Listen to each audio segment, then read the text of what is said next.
Hello दोस्तों, स्वागत है आपका स्टोरी बुनकर चैनल में। मैं नीतू, आपकी कहानी दोस्त।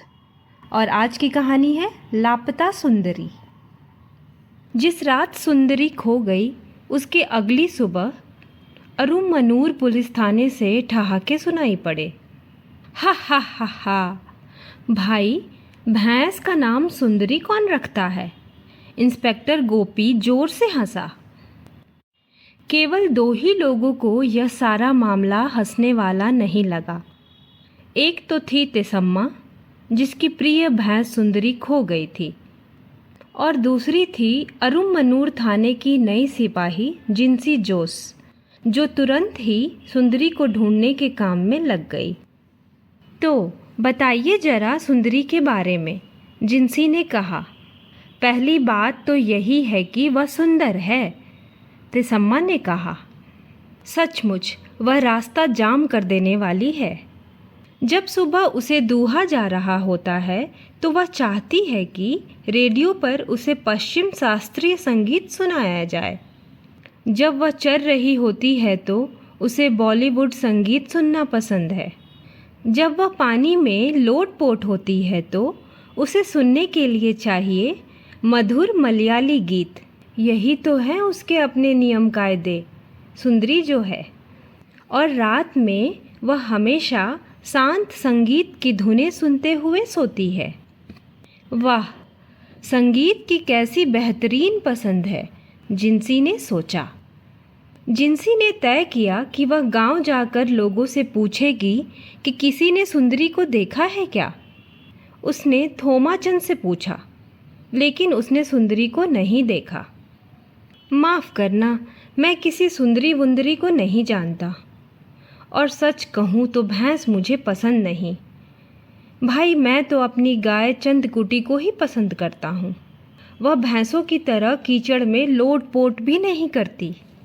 फिर उसकी भेंट दो बहनों रेमानी और सावित्री से हुई, जो गांव के पास वाले तालाब से लौट रही थीं। उन दोनों ने भी सुंदरी को नहीं देखा था। मैंने तिसम्मा से 100 बार कहा है कि वह सुंदरी को खुला ना छोड़ा करे, रेमानी ने कहा। 2-4 डंडे मारने से कौन सा वह मर जाएगी, लेकिन नहीं, उसे तो सुंदरी बड़ी कोमल मालूम पड़ती है। वैसे उस बेकार सी भैंस को चुराएगा भी कौन? सावित्री ने खीखी करते हुए कहा। अगर वो एक सुंदर गाय होती तो मैं ही चुरा लेती। थोड़ी देर बाद उसकी भेंट एक आदमी से हुई, जो अपने ट्रक की मरम्मत करता हुआ मालूम लग रहा था और जिससे बहुत शोर हो रहा था। उसके ट्रक में गानों की तेज आवाज़ें सुनाई पड़ रही थीं।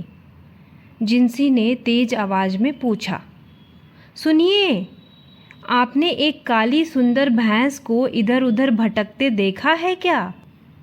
आप मुझसे क्यों पूछ रही हैं? मैं तो यहाँ नया हूँ, बस अपने ट्रक की मरम्मत कर रहा हूँ। मेरे ट्रक में कटहल भरा हुआ है, और ये भैंसें तो बस अपनों से मिलने जुलने को ही सब कुछ मानती हैं। वह भैंस भी कहीं अपनी सहेलियों के साथ होगी। जो भी हो, जैसा कि मैंने कहा, मैं ऐसी भैंस के बारे में जानूंगा भी क्यों जो रेडियो सुनने की शौकीन हो। आज बारिश हो सकती है। क्या आपको भी लगता है कि बारिश होगी? मुझे तो लगता है होगी। जिंसी आगे बढ़ गई। जिंसी ने साइकिल पर सारा अरुमनूर छान मारा, लेकिन उसे सफलता नहीं मिली। अफसोस, मैंने किसी भैंस को नहीं देखा। हो सकता है उसने निकल भागने की सोची हो। सुंदरी, मेरी बेटी का नाम भी सुंदरी है, रात में कहीं चली गई। लगता है उसको कसाई बाजार में ले जाकर किसी ने बेच दिया है। आप उसे ढूंढेंगी कैसे? सारी भैंसें एक जैसी ही लगती हैं। दुलकुआर इक्का ने भी भैंस को तो देखा नहीं था, लेकिन उसने अपनी चाय की दुकान पर जिंसी को वह पोस्ट चिपकाने दिया जो सुंदरी के गुम हो जाने के बारे में था। जिंसी थक गई थी। तभी जिंसी को एक बात सूझी। वह सुंदरी के तबेले की ओर भागी। सुंदरी तो गुम हो गई थी, लेकिन उसी के साथ एक और चीज़ गुम थी। उस रात जिंसी कुछ चीज़ों को दुरुस्त करने के लिए निकली। ट्रक के अंधेरे के बीच जुगनुओं के साथ साथ एक और चीज़ चमक रही थी। जिंसी ने सुंदरी को ढूंढ लिया। सुंदरी को चुराने वाला शाजी कपट्टन को तुरंत पुलिस थाने ले जाया गया। तिसम्मा ने पूछा, जिंसी, तुमने चोरी का पता कैसे लगाया? सीधी सी बात है। शाजी ने कहा कि उसने कोई भी ऐसी भैंस नहीं देखी जो रेडियो सुनती हो। मैंने तो उसे यह नहीं बताया था कि सुंदरी रेडियो सुनती है। शाजी ने सुंदरी को इसलिए चुराया कि वह उसे चुराकर दूसरे गांव में कसाई को बेच देगा, लेकिन चीज़ें उसकी योजना के मुताबिक नहीं हुई। शाजी ने बड़ी कोशिश की कि सुंदरी को उसकी जगह से बाहर निकाले, लेकिन सुंदरी टस से मस नहीं हुई। इस पर शाजी ने सोचा कि वह रेडियो को ही क्यों न चुरा ले। वह यह देखकर खुश हो गया कि सुंदरी रेडियो के बिना एक पल भी नहीं रह सकती।